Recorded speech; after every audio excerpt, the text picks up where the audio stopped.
Donc bonjour, je fais partie du projet Mon Histoire, Mon Héritage et aujourd'hui je vais parler à Madame Imelda. Je suis vraiment contente d'être ici. Donc comment allez-vous? Moi, ça va bien. Je suis Ouais. contente aussi de te Ouais. rencontrer.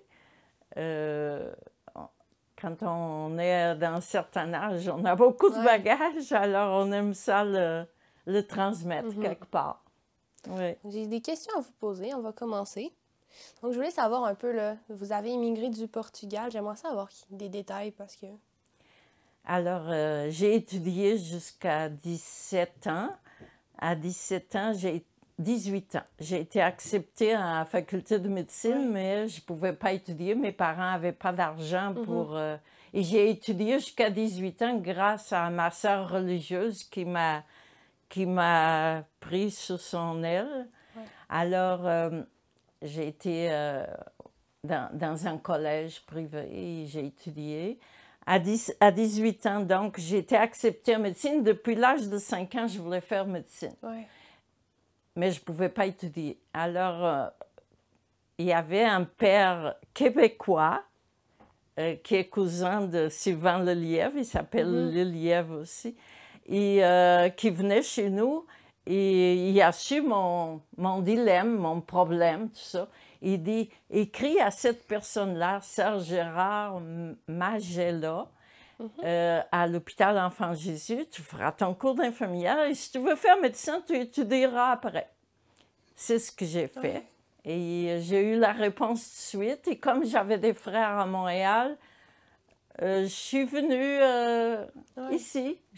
Oui. À 18 ans, vous êtes partie À du 18 ans, je suis Portugal. partie toute seule.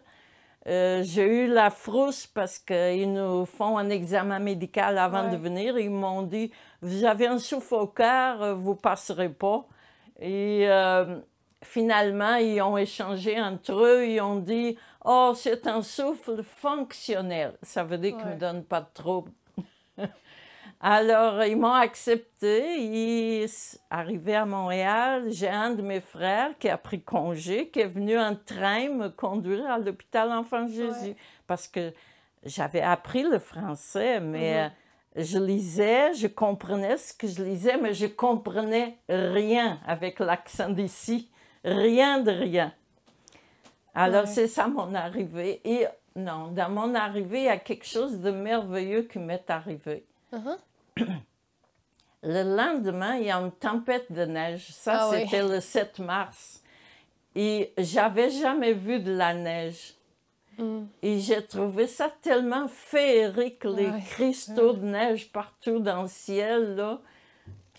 Encore aujourd'hui, je reste...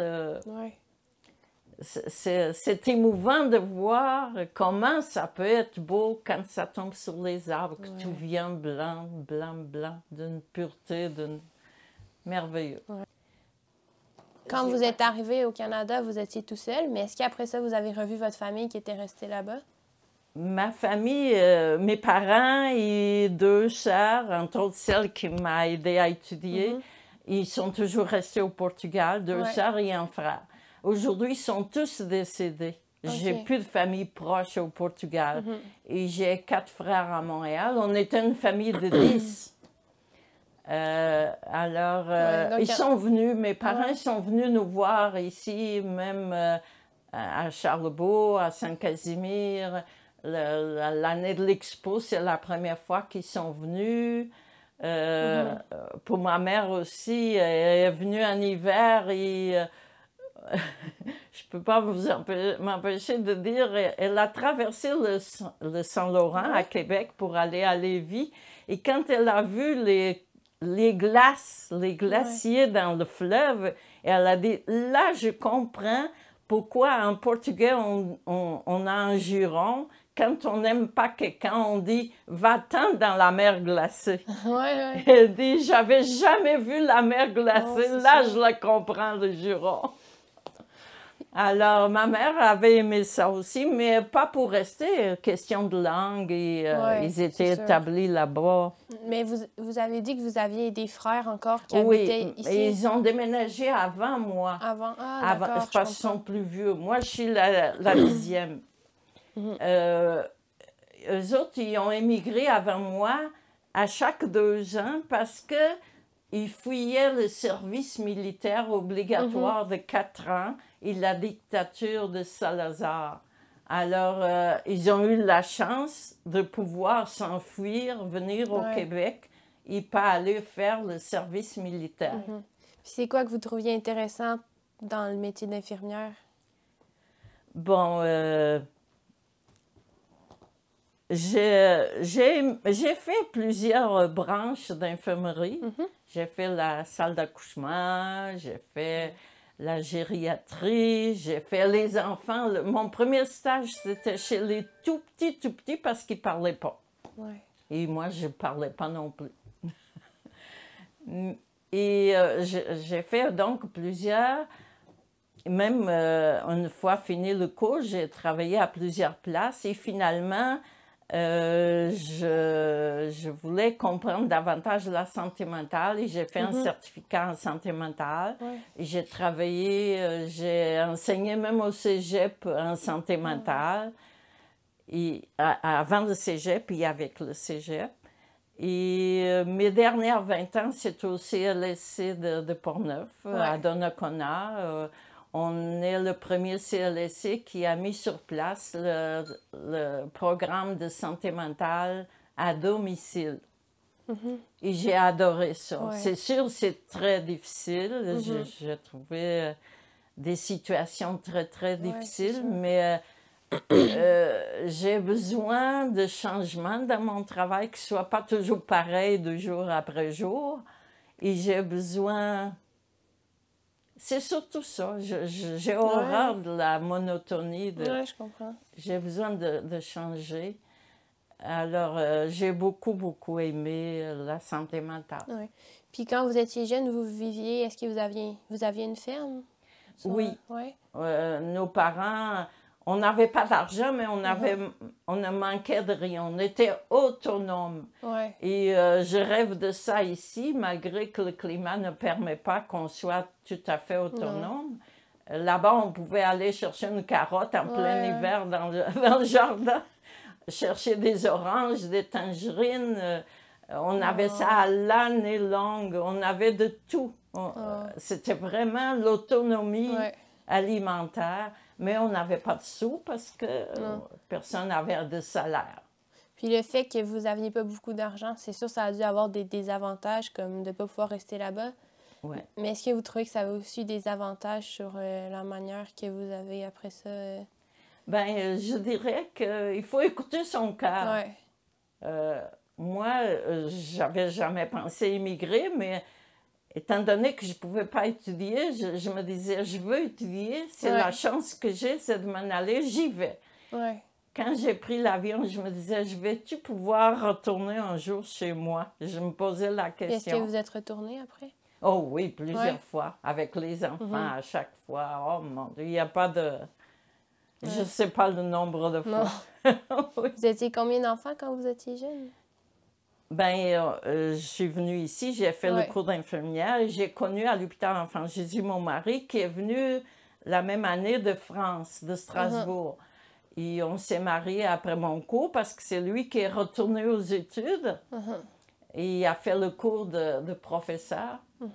Alors,